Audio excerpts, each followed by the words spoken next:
tere! Mina siis tegin uue kättemaksukontori kanali ja ma loodan, et see hakkab teile meeldima.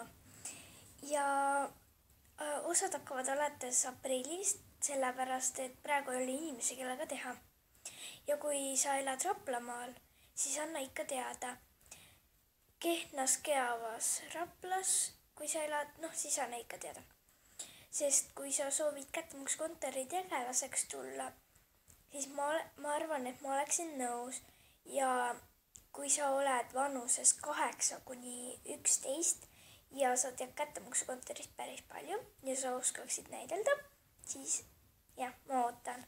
Facebookis on mu nimi Hellukas Lahe, võib-olla natuke välik nimi, aga ma loodan, et see leht hakkab teile meeldima. Ma teen kindlasti Facebookis ka lehekülje ja kui teil on aega, siis visake ikka like peale.